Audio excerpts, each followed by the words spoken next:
Assalamualaikum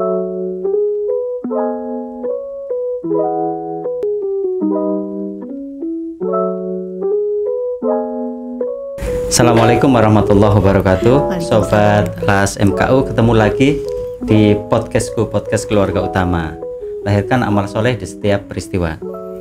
Teman-teman, kali ini saya Arif bakal ngobrol bareng temen yang aktif di pemberdayaan, ya, dari Koperasi Gemi Yogyakarta, Mbak Esa Putri Purwandari. Assalamualaikum Mbak Putri. Waalaikumsalam warahmatullahi wabarakatuh. Iya, ini sama Mbak Putri sudah sangat sering berkomunikasi. Dulu kita di PBMT Mal Jogja ya, Mbak Putri ya. Sering ketemu ya Pak. Oh, jadi sangat sering ketemu, saya ngobrol-ngobrol sama Mbak Putri. Dan teman-teman, kali ini kita mau ngobrolin tentang keuangan, edukasi keuangan. Atau mungkin yang sekarang lagi marak itu perencanaan keuangan. Okay. Atau financial planning ya, financial planning. Kenapa kita mau ngobrolin itu? Ternyata Mbak Putri di lain sebagai seorang pegiat pemberdayaan juga punya skill, punya ilmu terkait dengan perencanaan keuangan. Makanya itu yang menarik banget Mbak Putri. Makanya kita mau ngobrolin soal itu. Sebelum ngobrolin soal lebih jauh tentang perencanaan keuangan Mbak, mungkin Mbak Putri bisa diceritain Mbak Putri aktivitas awal, kemudian sampai kok jatuh ke dunia financial planning. Itu ceritanya gimana Mbak Putri? Baik, terima kasih Pak Arif. Senang bisa ketemu Pak Arif gitu ya, ngobrol di satu podcast gitu. Jadi kalau saya sebenarnya background saya itu akuntansi Pak. Akuntansi ya? Saya jadi nggak jauh-jauh juga dari jauh-jauh keuangan ya, betul, nggak jauh-jauh dari keuangan. Itu udah cita-cita dari SMA lah bisa masuk akuntansi, dan qadarullah kan masuk gitu. Nah terus ketika di akuntansi itu, kemudian 2006 kan harusnya lulus kuliah tuh, tapi ada gempa kan. Oh iya. Ya, 2006 ada gempa Jogja. Betul. Nah 2006 ini tercemplung lah saya, gitu ya, kecemplung di NGO. Jadi NGO, NGO ini yang ngelahirin Gemi sih sebetulnya. Jadi P2SU kan. Dunia filantropi. Yes, dunia filantropi. Kemudian ke Gemi. Nah di Gemi ini anggotanya kan ibu-ibu semua. Jadi perempuan gitu ya, karena Gemi kan singkatannya Gerakan Ekonomi Kaum Ibu lah gitu. Nah di sana ketika program-program yang kami luncurkan itu kan ya pemberdayaan, kemudian juga pembiayaan kalau tampil gitu ya. Nah di satu titik tertentu, saya itu merasa kok kita pembiayaan terus nih gitu ya, pembiayaan terus sama mereka, tapi mereka nggak paham apa itu mengelola keuangannya gitu. Padahal yang dikasih uang. Yang dikasih adalah uang. Mau dikasih berapapun ya oke entek gitu ya, habis terus gitu. Ini ada yang salah gitu. Ada yang salah dengan konteks kita, karena kita kan nggak hanya sekedar kemudian ngasih terus pembiayaan, mereka balik ke kita, kita dapat manfaat, tapi kemudian apa yang bisa kita berikan sama mereka lebih gitu. Jangan sampai ketika ada pembiayaan dari kita, rentenir juga tetap masuk gitu kan, dan ini real loh kayak gitu, real. Ketika misalnya kita datang gitu ya ke kelompok-kelompok, kemudian datang ke nasabah kita, ternyata juga udah ditungguin sama rentenir gitu kan. Terus apa fungsinya kita gitu? Jadi apa fungsinya kita di sana? Nah jadi berawal dari sana, kemudian saya searching aja sih kira-kira kalau untuk ilmu yang membuat seseorang atau kelompok itu bisa berubah, bisa mengelola keuangannya dengan lebih baik itu apa sih gitu. Dan ternyata ketemu yang CFP gitu, Certified Financial Planning. Jadi akhirnya saya ambil ke sana karena poin pentingnya sebetulnya dari kita di BMT ini kan pendidikan ya. Jadi kita belum ada nih best practice BMT yang kemudian memulai dari awal mendidik anggota-anggota kita dengan baik gitu untuk mengelola, untuk nabung, bahkan untuk mengenal akad-akad syariah, untuk mengenal Islamic finance. Itu tuh masih kurang sekali gitu. Nah, jadi itu yang akhirnya mendorong saya untuk ngambil di CFP. awalnya dari situ. Wong alat utama transaksi program pemberdayaannya menggunakan uang, tapi kita tidak memberikan literasi soal keuangan. Itu agak ironi. Ya. Makanya banyak proses gagal bayar, uang itu tidak kembali, justru punya uang malah terbuang ya, malah punya masalah dan lain-lain. Jadi kan memang literasi keuangannya nggak cukup. Minim, ya. Kita ngasihnya padahal hanya uang saja, karena itu menjadi alat yang efektif untuk peningkatan kesejahteraan. Iya, betul. Oke. Dan konteksnya kan kalau di mereka ketika problem keuangan mereka bermasalah, kitanya juga bermasalah kan, kayak gitu. Jadi kayak pandemi kemarin lah. Pandemi itu kan banyak sekali, misalnya mereka bermasalah, omsetnya turun dan segala macam, pasti dampaknya ke kita gitu, ke BMT sendiri gitu. Nah, jadi titik poin pentingnya di sana sih sebenarnya literasi ini loh, literasi keuangan penting banget untuk mereka, bahkan untuk kita sendiri sebagai seorang karyawan di BMT gitu ya, harus tahu. Iya, jadi kita mau nerangin akad itu kalau kita nggak paham gimana gitu kan? Kita mau nerangin tentang zakat, infak, wakaf, kalau kita nggak tahu, itu terus mau edukasi masyarakatnya mau seperti apa? Betul, gitu kan? Betul. Jadi bahkan gini ceritanya, misalnya kita karyawan BMT, kemudian gaji naik gitu ya, gaji naik, kok ya bablas aja gitu kan? Kita nggak punya tabungan gitu. Bener, di Mbak. sini. Jadi akhirnya pendidikan keuangan, literasi keuangan itu justru teramat sangat penting untuk karyawan dan anggota seluruh ekosistem BMT. Kenapa ya? Kita kan alat utamanya kan uang. Jadi wajar ya kalau gaji naik, gaji X rupiah habis, 2X rupiah habis, 3X rupiah habis, betul. Gitu ya. Jadi intinya berapapun kok habis itu. Habis gitu. Yang salah itu pada XX-nya atau pada orangnya gitu ya. Betul, Pak. Gitu ya. Oke. Jadi berarti untuk pengelola koperasi syariah BNT sangat wajib harus ngerti tentang keuangan, literasi keuangan, ilmu keuangan ya. Iya, Pak. Iya, betul. Khawatirnya nanti titipan tabungan orang malah jadi bablas. Gitu. Ya, kadang kasus gitu fraud kan kayak gitu kan. Kadangkala yang terjadi nggak hanya penyimpangan terjadi. Selain ada kesempatan, juga karena ketidakpahaman, gitu ya. Jadi kalau paham tentang uang, saya pikir itu akan terminimalisir ya. Wah, ini jadi catatan penting ini buat teman-teman koperasi syariah ini, kayaknya perlu pelatihan keuangan, perencanaan keuangan untuk karyawannya, karena bukan hanya soal memahami uang, tapi juga mampu mengalokasikan uang dengan tepat sehingga tujuan dia memiliki uang bisa tercapai. Jadi proses peningkatan kesejahteraannya pasti akan inline ya, selaras ya. Jadi ujungnya emang peningkatan kesejahteraan sih. Betul, semuanya. Jadi karena koperasi kan filosofinya kan tujuan utamanya kan itu kan. Peningkatan kesejahteraan. Jadi memang harus ada peningkatan kesejahteraan. Oke, menarik sekali. Jadi akhirnya terjun itu waktu menemukan tentang pentingnya pendidikan keuangan itu setelah berapa lama beraktivitas pemberdayaan di GEMI, Mbak? Saya itu kan masuk ke NGO itu 2006 itu ya. 2006. Terus ke GEMI sekitar 2010-2011an lah. Iya.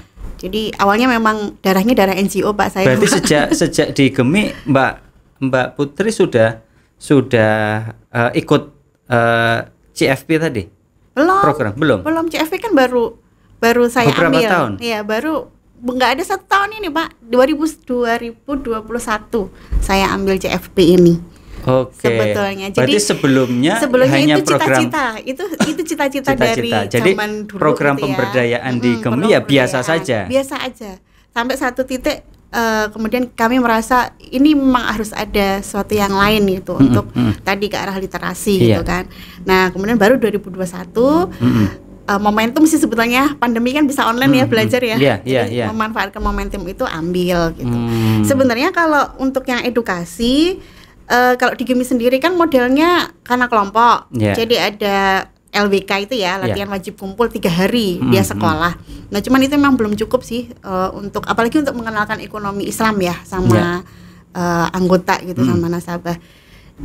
Edukasi sesekali, jadi kayak pelatihan keuangan keluarga itu saya sudah melakukan di GEMI. Beberapa kelompok kayak gitu ya, tapi memang belum terstruktur. Kemudian inisiatif sendiri, inisiatifnya apa namanya, materi konten dari sendiri. Ya, dari sendiri. Oke. Nyari-nyari ngerangkum-rangkum gitu ya. Apa yang kita dapat kita bagi aja. Kita bagi. Jadi tidak terstruktur ya. Nggak terstruktur. Terus kemudian ikut sekolah gitu kan untuk ngambil sertifikasi gitu kan. Jadi ternyata kayak gini ya gitu. Jadi ya ada yang match, ada yang kemudian memang harus dimodif gitu ya. Harus dimodif. Apalagi bicaranya adalah Islam gitu, ekonomi Islam. Kalau yang financial planning biasa, kita pasti akan ngomongnya banyak ya saham, obligasi. Yang secara Islam itu nggak pas gitu ya, misalnya ada obligasi segala macam kan diganti belum suku. Tepat karena ininya Mbak, karena audiensnya, ya kan. Ada tahapan kan. Betul, menurut saya ya di audiens anggota Koperasi Syariah BMT itu kan audiensnya seperti A misalnya. Sementara kalau di literasi keuangan harusnya D, jadi tapi kan nggak ngepas, harus ada tahapan-tahapan, step yang harus dilalui hingga sampai pada D gitu ya misalnya ya. Oke. Mbak, sedikit menceritakan apa namanya pengalaman Mbak Putri ketika mendampingi anggota di program tadi, kan ada program pendampingan konsepnya GEMI, ketika belum ikut CFV, belum ngerti literasi keuangan, kesulitannya apa Mbak waktu itu? Kan harus nyari banyak sumber kan Pak. Nyari banyak sumber, kemudian belajar otodidak gitu kan. Terus harus matchingin antara ini teori, kemudian ternyata realitanya anggota kita masih sangat jauh gitu ya. Jadi membuat mengkonekkan antara teori dan apa yang mereka butuhkan itu butuh proses yang lama. Trial and error sih akhirnya kayak gitu ya. Trial and error gitu. Tapi saya mulai waktu itu bukan ke pelatihan keuangan keluarganya Pak, tapi pelatihan keuangan usahanya dulu. Jadi usaha, masuk dari usaha dulu, kemudian kan nanti ada materi tentang pemisahan ya. Biasanya ada pemisahan keuangan. Nah dari situ baru masuk ke pelatihan keuangan keluarga. Jadi nggak bisa langsung mulai dari keluarga Mbak? Sebetulnya bisa Pak, sebetulnya bisa ke mereka dari keluarga dulu, nanti menyambung ke usaha. Cuma konteksnya dalam GEMI ini kan kemarin karena udah jalan dulu kan, usahanya udah jalan. Gitu rata-rata juga punya usaha ya. Dan memang wajib punya usaha. Jadi kita masuknya lewat yang pelatihan keuangan usaha dulu. Iya, jadi wajib punya usaha, baik usaha yang sudah berjalan atau yang masih berusaha. Baru mencari usaha itu kan juga berusaha itu. Bu, usahamu apa? Sedang mencari usaha, itu usaha saya. Iya benar. Oke. Kan usaha juga itu Mbak Putri. Ikhtiar ya. Ikhtiar kan usaha. Oke Mbak Putri, apa namanya? Pengalaman Mbak Putri, kelemahan atau kekurangan atau masalah apa sih yang rata-rata dialami oleh marketnya GEMI, anggota GEMI waktu itu? Kira-kira soal pengelolaan keuangan, apa yang paling masalah utama mereka itu? Gali lubang tutup lubang, itu paling banyak. Gali lubang tutup lubang. Jadi pembiayaan dari kita misalnya itu kan udah pengikutnya Haji Roma Irama berarti. Iya. Udah dinasehati soalnya. Terus? Jadi ya satu yang jelas dan ini real pasti adalah di setiap anggota kita itu kan gali lubang tutup lubang ya. Kemudian yang kedua, biasanya kan mereka punya cita-cita menyekolahkan anaknya. Nah tapi kemudian terkendala dengan tadi pengaturan keuangan yang masih campur usaha pribadi, kemudian mereka nggak punya tabungan misalnya untuk pendidikan anak-anaknya gitu kan. Karena di GEMI kan mikro banget ya, segmennya belum benar mikro gitu kan. Kemudian yang ketiga itu rebutan waris. Jadi ya kalau di hukum Islam kan ada hukum waris gitu ya. Tapi kan masyarakat nggak tahu sama sekali tentang hukum waris itu. Nah itu rebutan waris. Kemudian juga kasus-kasus yang dekat dengan kita, misalnya tentang rumah tangga yang tidak harmonis dan segala macamnya kan itu tetap berimbas gitu ya ke keuangan. Nah jadi dari sana kemudian juga ini tabungannya kok nggak naik-naik gitu ya. Setelah diintervensi kok nabungnya nggak naik misalnya. Harusnya kan naik nih setelah diintervensi, kemudian kita dampingi bagaimana cara meraih omset yang lebih baik lagi, omsetnya naik, profitnya juga naik. Lanti ki masuknya kok nggak ini gitu ya, kok tabungannya misalnya nggak naik-naik gitu. Ternyata mereka punya keinginan bukan kebutuhan. Ya, jadi keinginan mereka yang pengen mobil, pengen ini, pengen ini ganti kayak motor. gitu ya, ganti motor dan segala macam. Padahal mungkin motornya masih bisa dipakai gitu. Nah itu sih real yang ada di lapangan gitu ya. Gali lubang tutup lubang itu masalah utamanya karena apa? Karena uangnya nggak punya, artinya nggak cukup, atau karena nggak bisa misahin kebutuhan dan keinginan. Gali lubang tutup lubang kan bisa gitu. Gali lubang tutup lubang itu kan bukan masalah orang miskin aja kan, orang punya semua duit banyak betul. Juga pasti. Iya. Itu sebetulnya yang di anggota Mbak, kita nggak cerita yang lain. Yang dialami anggota tutup gali lubang tutup lubang itu karena masalah apa? Ada dua-duanya masuk Pak. Oh dua-duanya? Dua-duanya masuk. Berarti jawaban saya betul itu. Iya. Yang pertama karena memang nggak ada dananya. Makanya ini perlu kita intervensi program. Berarti income-nya kecil. Betul, income-nya kecil. Yang kedua tadi karena memang keinginannya luar biasa gitu. Nafsu kita kan memang harus dikelola dengan baik ya. Jadi keinginannya luar biasa. Kita nggak ngomongin anggota lah. Misalnya kita gitu ya, ketika ketiban uang jebret 100 juta, kamu mau apa? Gitu kan dengan 100 juta itu.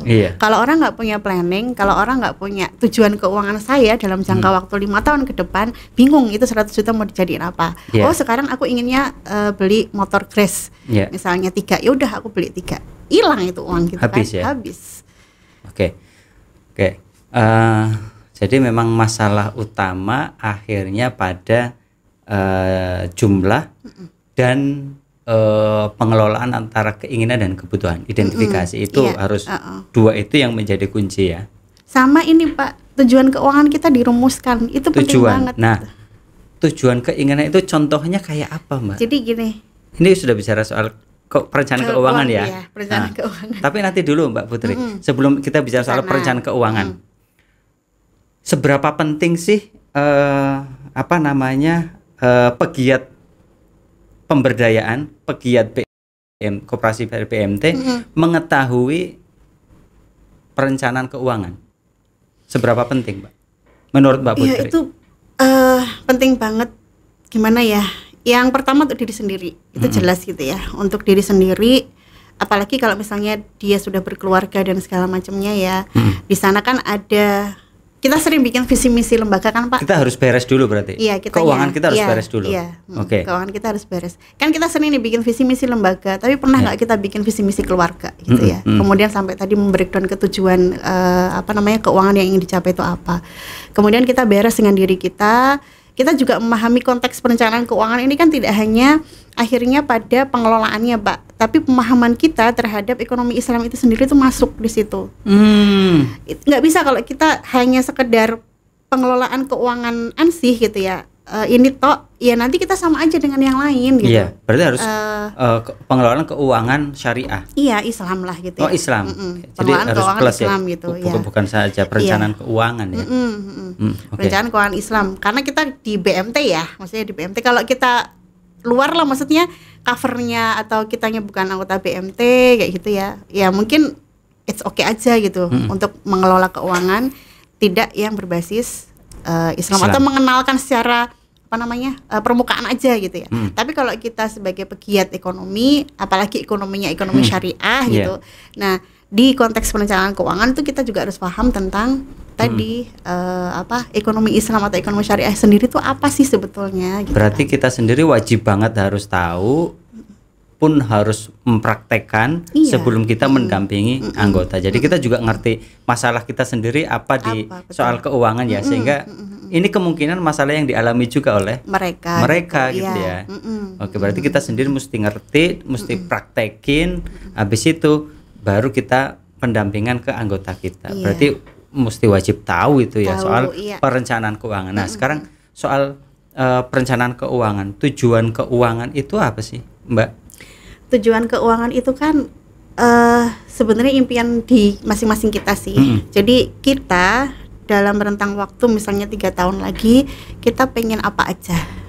apa yang ingin dicapai dalam keluarga kita. Contohnya? Apa yang ingin dicapai, misalnya gini, oh dalam rentang waktu 2 tahun lagi sebenarnya saya pengen renov rumah nih. Itu tujuan keuangan. Renovasi rumah juga harus direncanakan ya? Iya Pak.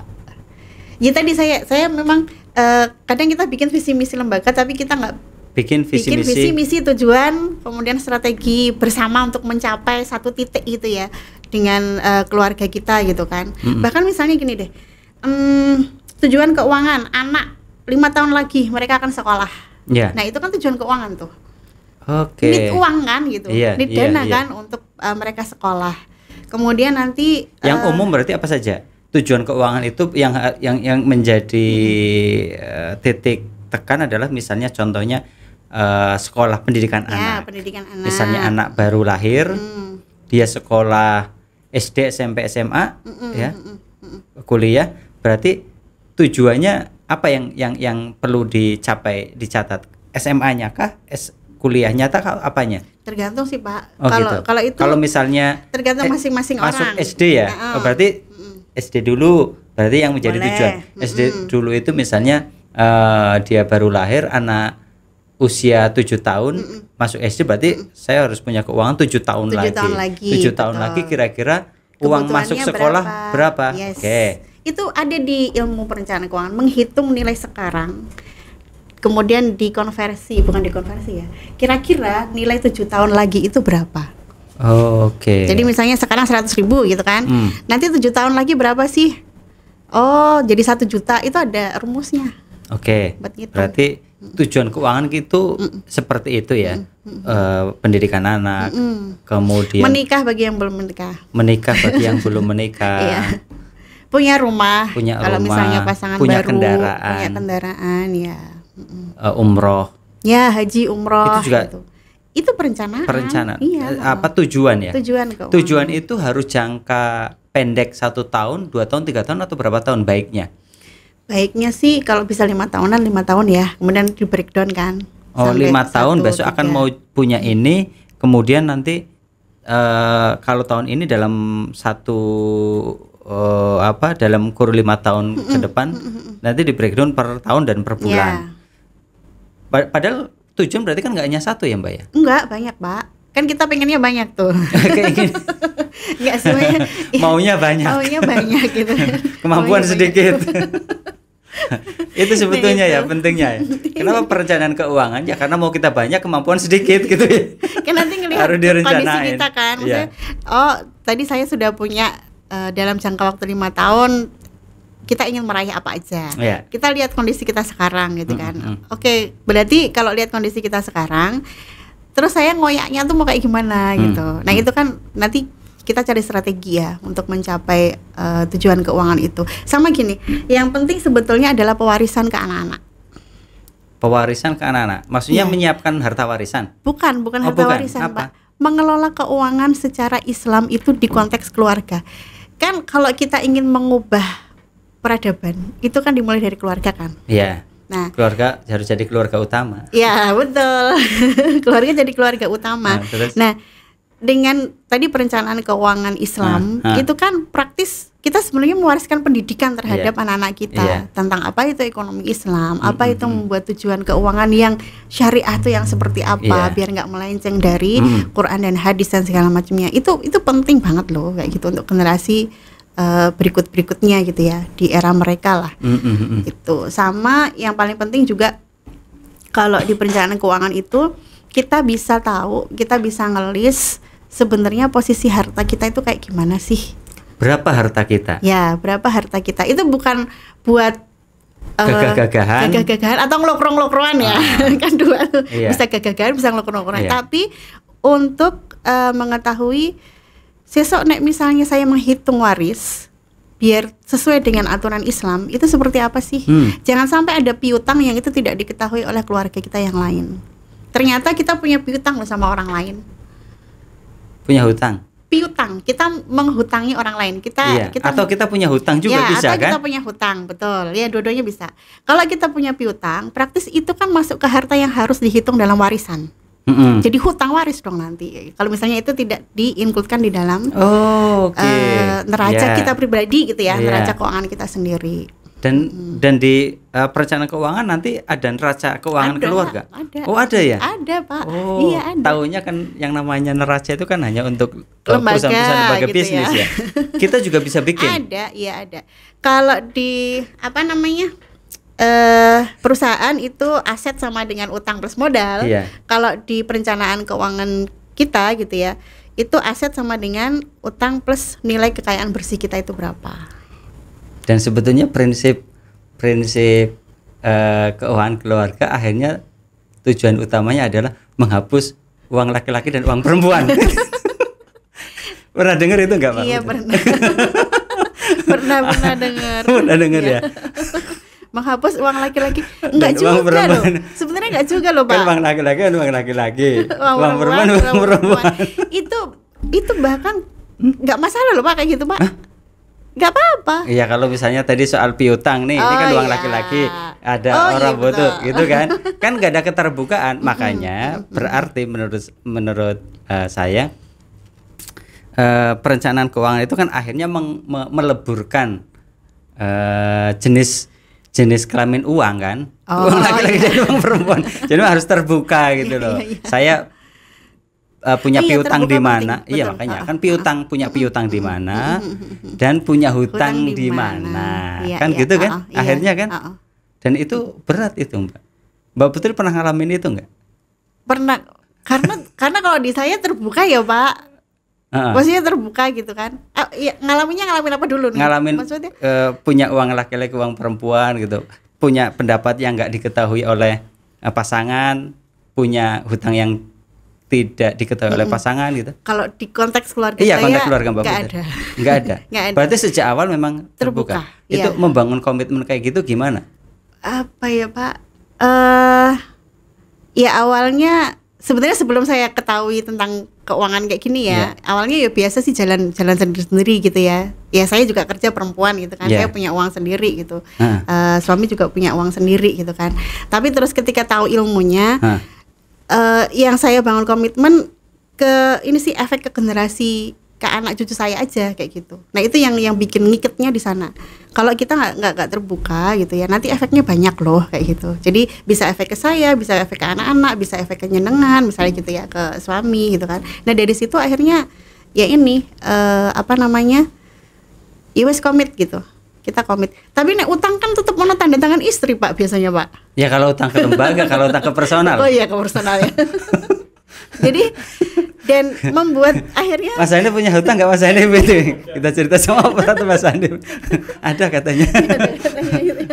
Jadi bahkan kalau di rumah yang bikin neraca keuangan rumah saya, yang lapor pajak juga saya.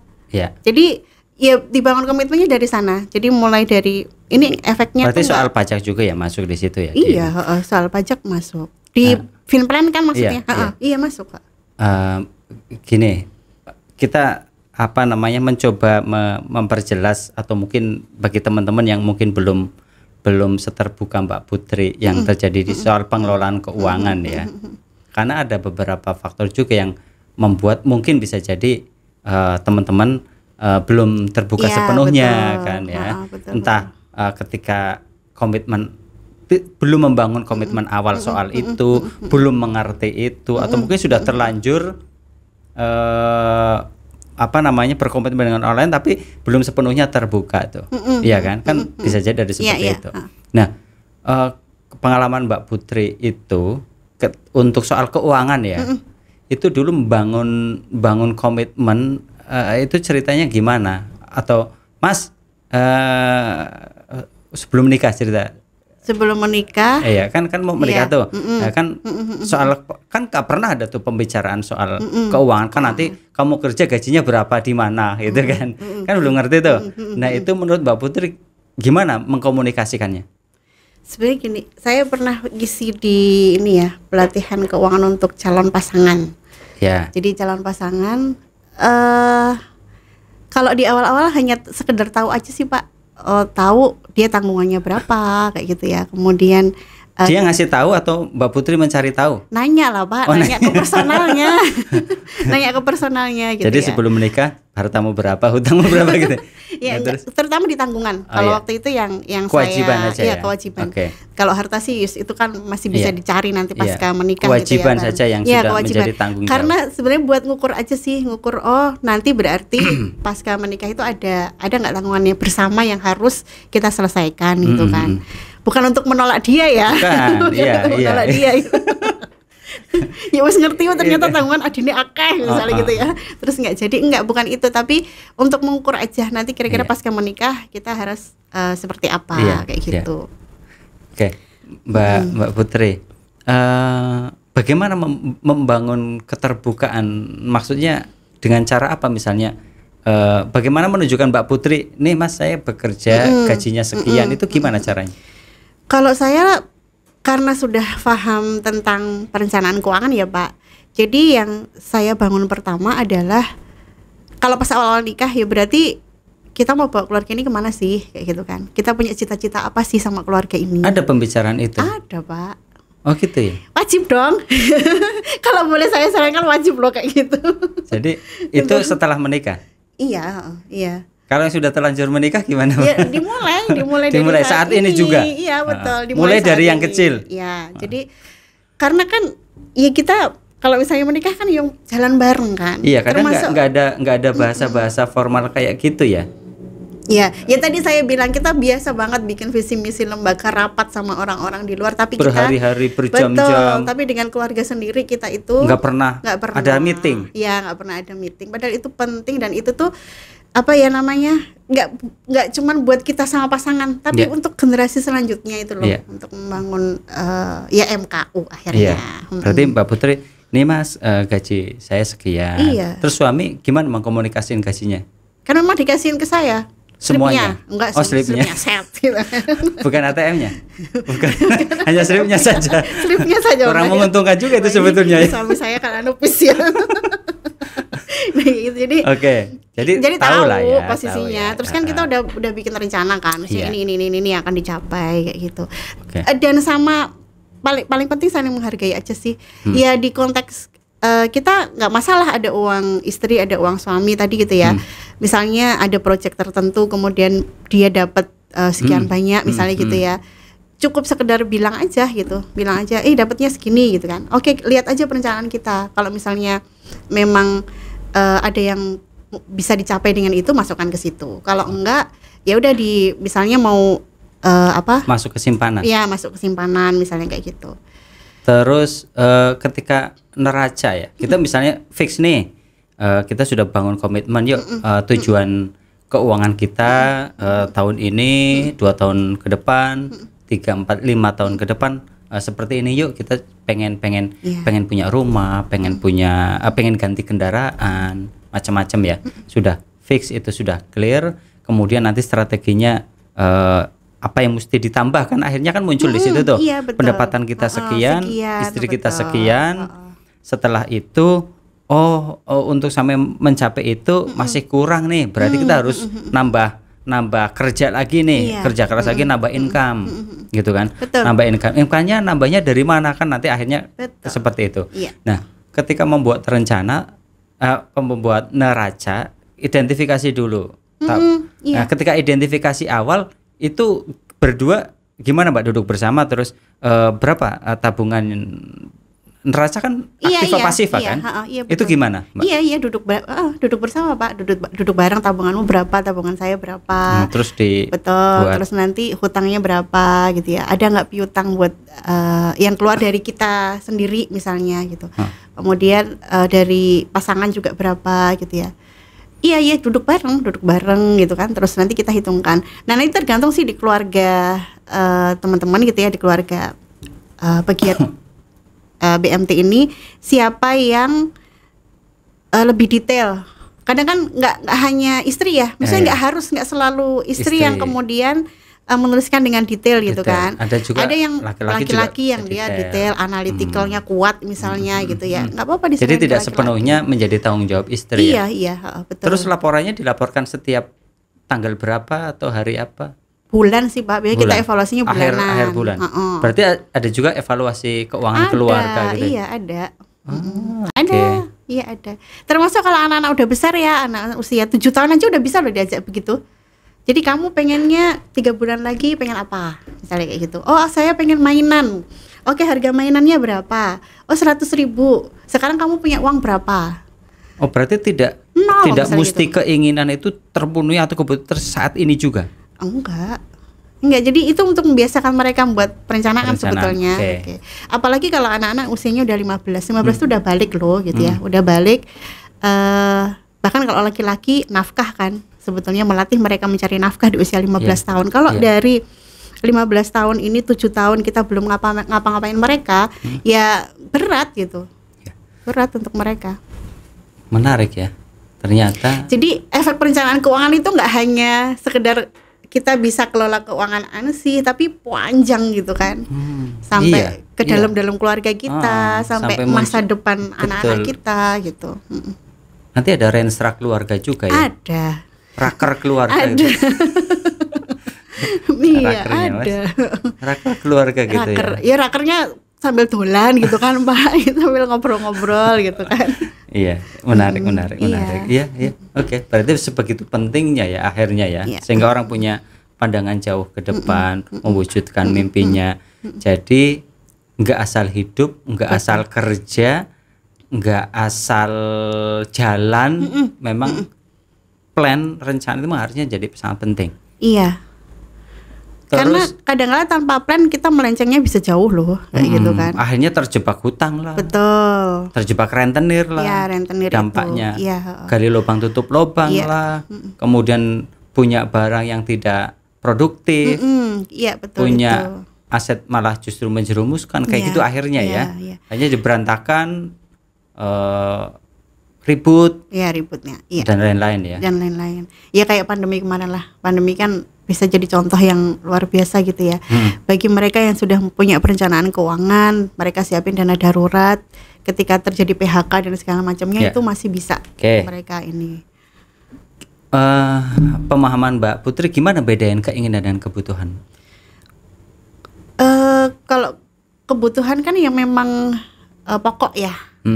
Pokok. Kemudian kalau keinginan sebenarnya itu lebih ke ini sih, lebih ke nanti masing-masing orang ya. Keinginan kan subjektif tuh. Jadi misalnya dengan kendaraan yang ada sekarang misalnya udah cukup, ya udah cukup. Tapi kan kadang-kala wah kayaknya tuh kalau pergi-pergi jauh kurang deh gitu, harus nambah nih ke Fortuner misalnya gitu ya, ke Fortuner gitu. Nah itu nanti lihat aja sih di ininya gitu ya, bener nggak sih kita itu butuh Fortuner ini, atau cukup dengan misalnya Xenia yang kita punya, atau Avanza kayak gitu yang kita punya. Kadang kita juga nggak bisa mendefinisikan antara kebutuhan dan keinginan itu Mbak. Nah itu lagi-lagi ke kitanya, harus dialog dengan diri kita lebih dalam lagi ya. Ini aku belum need apa enggak sih gitu. Ini masuk dalam kategori kebutuhan apa ini keinginan gitu. Itu akhirnya emang ke pribadi masing-masing Pak, ke subjektivitas. Tapi kan konsepnya dalam Islam pengeluaran dilarang mubazir kan. Itu aja sih yang kita pegang. Gak boleh ada kemubaziran di situ kayak gitu. Temannya setan ya? Iya kan? Ya iya betul. Mubazir itu temannya setan. Ada hadisnya gitu ya? Iya ada hadisnya. Baju kita ada berapa sih kayak gitu? Konteksnya gitu ya. Bajunya kita ada berapa? Biasanya kita seragam kan banyak banget ya. Seragam banyak. Iya, seragam banyak, ini banyak gitu kan. Itu sebenarnya mubazir apa enggak? Jadi ngitungnya kategorinya nanti di mubazir. Ini termasuk mubazir apa enggak gitu. Kalau perempuan jilbabnya banyak enggak gitu kan. Ternyata jilbabnya yang dipakai cuma 10, padahal yang dipunya 50 misalnya. Terus buat apa yang 40? Gitu kan. Jadi memang sering harus dialog sama diri kita masing-masing, diri sendiri. Ketika kita punya perencanaan tadi, bener nggak kita butuh ini gitu. Oke. Kalau gimana menghitung sementara yang mudah kalau misalnya pembagian pos keuangan, Mbak? Dari gaji yang baik itu berapa persen untuk apa, berapa persen untuk kebutuhan hidup, berapa persen untuk cicilan, berapa persen untuk tabungan, itu persentase penghitungannya yang baik gimana sih Mbak? Sebenarnya kalau dari para Finplan itu akhirnya nggak ada yang baku ya, nggak ada yang baku, mestinya presentasinya nggak ada akhirnya yang baku. Tidak ada yang baku. Betul. Okay. Tapi yang dipakai kalau untuk ngukur kesehatan keuangan itu kayak misalnya, ZIS kan jelas, zakat ya, terutama zakat kan jelas ya. Zakat jelas 2,5%. Kan? Ya betul. Kemudian kalau cicilan itu maksimal 30 dari total pendapatan. Totalnya. Oke. Jadi total pendapatan itu pendapatan suami istri. Ya. Oke, terus 30%. Nah, nanti kio aja sih kalau yang pengeluaran biasa dan segala macamnya kayak gitu, itu kan ya ada yang 60-40 misalnya, ada yang 50. Cicilan 30%. Iya, cicilan 30. Kalau tabungan, kalau di rumusnya, di rumus bakunya itu 10% minimal. Minimal 10% untuk tabungan. Kita bicara tabungan dulu. Apakah perlu membedakan dengan investasi, Mbak? Kalau tabungannya enggak, kan tabungan itu terkategori ini ya, keuangan darurat ya, apa namanya, pos. Ada 3 sih Pak, namanya kan saving ya. Saving itu ada 3, dana darurat. Dana darurat. Ada tabungan, ada invest. Oh, berarti dana darurat sendiri? Dana darurat sendiri. Berapa persen Mbak dana darurat? Itu untuk memenuhi kebutuhan 3-6 bulan. Kebutuhan pokok kita. Kebutuhan pokok. Yang paling pokok ya, yang paling pokok 3-6 bulan. Kalau udah mencapai ya udah selesai gitu, di dana darurat selesai gitu kan. Atau kita mau kasih batas 12 bulan misalnya. Itu bisa bebas. Bebas. Berarti, tapi minimal 3 bulan. Ya, minimal 3 bulan. Asumsinya selama 3 bulan sudah ada pendapatan baru. Ya, betul. Kemudian kalau tabungan itu sebetulnya tabungan harus punya tujuan, tabungan itu untuk apa? Oh, jadi nggak asal nabung. Hanya sekedar nabung, itu buat apa? Nyemplungin. Sekedar nabung gitu, iya. Jadi ini tabungan buat saya sekolah lagi, tabungan untuk pendidikan anak misalnya. Terus nanti tabungan untuk apa lagi? Renovasi rumah. Betul, renov. Nah, kemudian kalau misalnya investasi, sebenarnya bisa tadi yang tabungan tadi dengan tujuan misalnya pendidikan anak gitu ya. Oh, pendidikan anak saya kebutuhannya sekian. Saya mau lewatkan jalan investasi. Kan kita udah hitung-hitungan tuh. Iya. Kalau tabungan tok kayaknya kok bagi hasilnya kecil misalnya. Terus mau ke deposito kok juga masih kecil. Ternyata kita kan masuknya orang yang profil profil investasinya kita masuk moderat misalnya, atau kita masuk agresif, orang yang benar-benar sangat take risk gitu ya. Itu ada penilaiannya lagi. Itu ada take risk gitu kan. Oke, kalau take risk ya udah kita main investasi aja. Mau kemana? Mau ke sektor real boleh gitu ya. Mau misalnya model beli tanah, beli pohon. Kalau emas itu ini bagi kami bukan investasi sebetulnya, tapi itu melindungi nilai uang dari inflasi. Oh, itu jadi emas itu sebetulnya melindungi uang nilai dari nilai. Bukan untuk investasi. Bukan. Jadi itu tuh bukan investasi sebetulnya kalau emas. Karena definisi investasi bagi kita itu yang bagi hasilnya bisa bisa masuk lebih gitu. Kalau emas dengan perhitungan misalnya emas 10 tahun yang lalu dengan sekarang itu kecil kok peningkatan ini yuk sama inflasi selisihnya dikit banget lah. Berarti gitu. Emas bukan alat untuk investasi ya? Iya, bukan. Dia hanya melindungi nilai. Iya, betul. Nilai supaya tidak tergerus nilainya. Nah, ini kebanyakan ibu-ibu nih yang ini kan ke emas gitu, larinya ke emas gitu. Emas batangan dengan emas perhiasan apakah cocok dipakai untuk melindungi nilai? Yang batang, Mbak. Kalau perhiasan enggak? Enggak. Karena perhiasan itu ketika dibalikkan lagi nilainya akan turunnya jauh. Oh, berarti kalau untuk melindungi nilai sebaiknya emas batangan. Iya, Oh, betul. Okay. Yang batangan. Mas Arif nggak bisa ya? Melindungi dari apa dulu? Apalagi Mas Hanif. Melindungi keluarga, bukan melindungi nilai keluarga. Oh, nilai keluarga. Melindungi keluarga bisa loh, Pak. Kan melindungi keluarga dari neraka, emas ya, kan? bukan mbak ya. Iya, makanya namanya emas bukan mbak. Karena betul. Emas mampu melindungi nilai. Kalau mbak harus dijaga nilainya. Betul. Oh, gitu. Menarik juga ya. Oke. Gitu. Tapi tadi konteks yang saya bicarakan lebih ke kita sebagai pegiat ekonomi syariah Kalau ke anggota itu prosesnya panjang untuk bisa menuju ke sana. Iya. Ya, ya. Jadi mereka udah. Seperti apa proses panjang menurut Mbak Putri? Iya kan mereka tabungan aja mereka belum paham. Kemudian bikin cita-cita Mbak, boro-boro cita-cita Mbak, boro-boro impian gitu ya. Boro-boro ini orang aku buat makan besok aja misalnya agak kesulitan kayak gitu kan. Apa yang sulit Mbak Putri alami ketika mendeliver ke anggota? Ini mindset. Paling sulit mindset. Mindsetnya yang sudah, ya aku hidupnya kayak gini aja lah kayak gitu. Kemudian mindset yang ada seperti apa? Yang pada umumnya sudah yang ada pada di umumnya di mereka itu kan ya hidup ala kadarnya kayak gitu. Kemudian yang kedua yang keuangan, karena mereka kalau dibawa ke ekonomi syariah biasanya agak beratnya, saya pinjam segini, saya dibiayai segini, bayarnya berapa persen. Itu kan ekonomi konven sekali gitu. Itu kita harus edukasi juga. Itu mindset. Nah di titik itu kemudian nabung. Ngapain saya yang nabung sih Mbak kayak gitu. Jadi udahlah saya punya keinginan sekian banyak gitu. Ya udah tak beli ini macam-macam kayak gitu ya. Jadi mindset nggak penting untuk mengelola keuangan itu juga ngaruh di mereka. Terus pendidikan juga ngaruh juga ya. Maksudnya mereka pendidikan SMP, apa SD, apa itu SMA, berpengaruh sekali. Apalagi suruh bikin neraca Pak. Tapi ya kalau bisa dibahasakan dengan baik sama mereka Bu. Jadi gini, Bu sekarang hartanya jenengan berapa misalnya gitu. Mbak nggak punya harta gitu. Kemudian ditanya, lah ini rumah itu harta bukan Bu? Itu sepedanya Ibu harta bukan? Oh iya ya saya punya harta gitu. Itu suaminya harta atau bukan itu? Iya betul.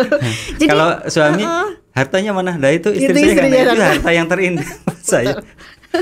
Nah itu jadi mereka udah ini duluan jadi, gitu. Iya ya sudah pening dulu mungkin ya. Iya udah pening dulu. Mereka nggak ngerti ternyata rumah yang dia punya itu harta. Iya betul. Sepeda yang dia pakai itu harta. Kita di anak juga harta itu ya. Pasangan juga harta. Itu nggak ngerti ya, kalau itu kan guyon aja. Iya. Ya kan? Tapi memang kadang kita nggak nyadar, kita kerja bertahun-tahun ini kok nggak punya apa-apa, merasanya nggak punya apa-apa, padahal ada rumah, motor dua, TV ada, kulkas ada, rice cooker ada, itu kan? Ya itu kan harta. Iya ya. Tapi kenapa kita nggak berpikir ketika ditanya kok kayak gini aja kita nggak punya apa-apa? Karena bukan cash money. Karena kita menganggap harta hanya uang. Gitu. Iya betul. Oh gitu.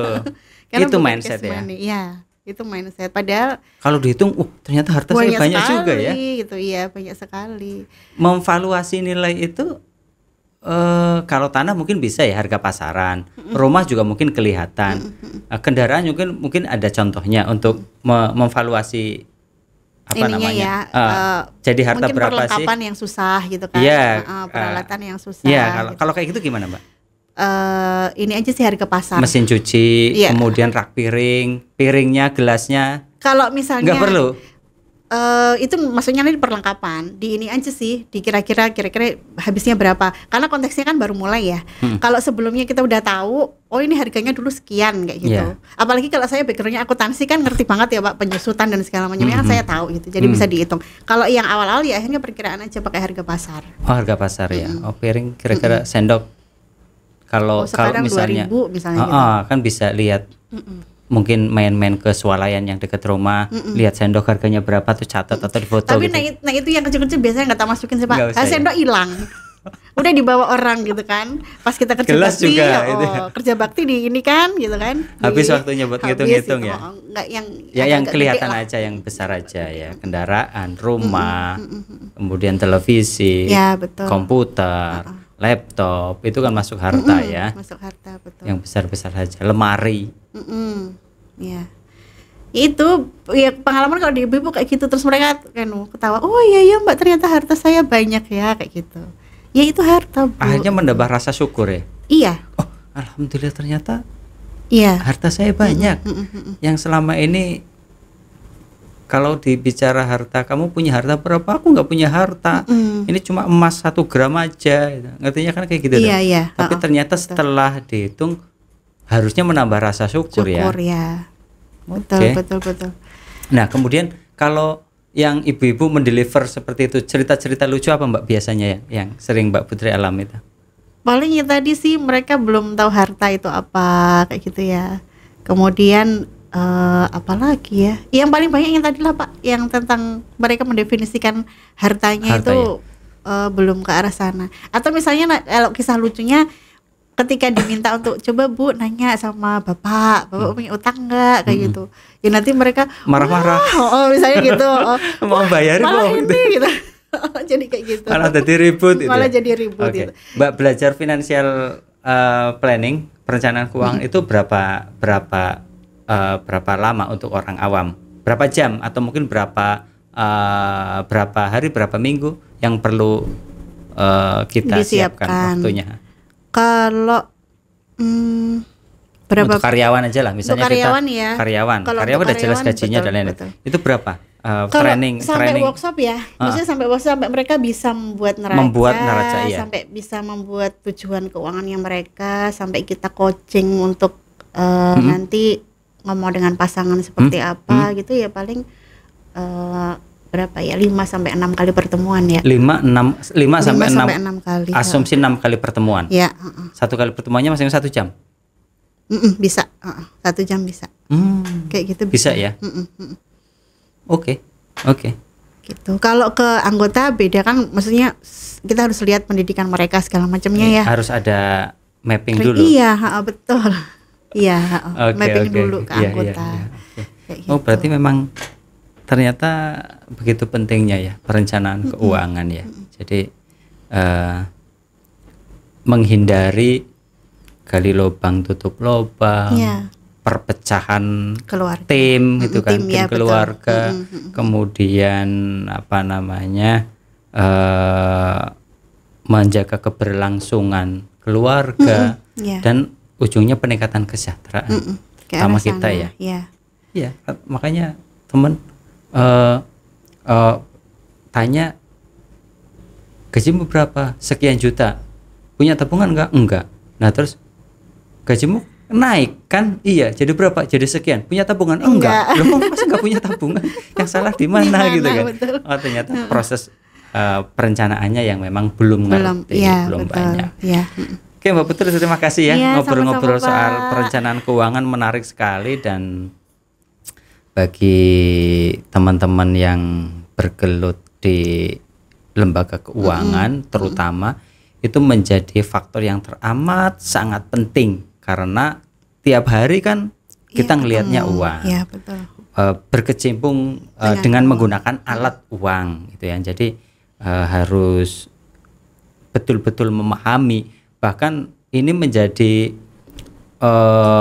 literatur utama bagi teman-teman ya, bagi kita ya, teman-teman kita, literatur utama dalam mendukung aktivitas kita, kerja kita. Kalau kita nggak ngerti keuangan, perencanaan keuangan atau ilmu keuangan, padahal tiap hari kita bergelut dengan uang, ya kacau juga ya Mbak ya. Akhirnya fraud, lembaganya jadi kacau balau ya.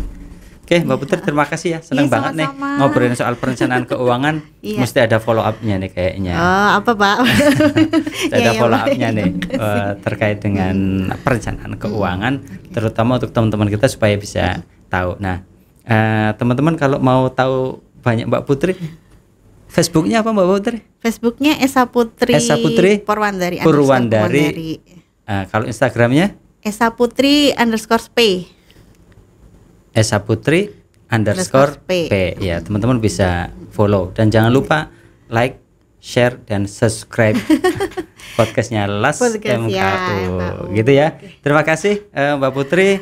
Demikian teman-teman ngobrol saya bareng Mbak Putri yang sekarang sudah tersertifikasi ya, CFP ya, Certified Financial Planner. Jadi insya Allah nanti teman-teman bisa sharing juga bareng Mbak Putri untuk mengedukasi tentang keuangan keluarga. Sampai jumpa di podcast berikutnya.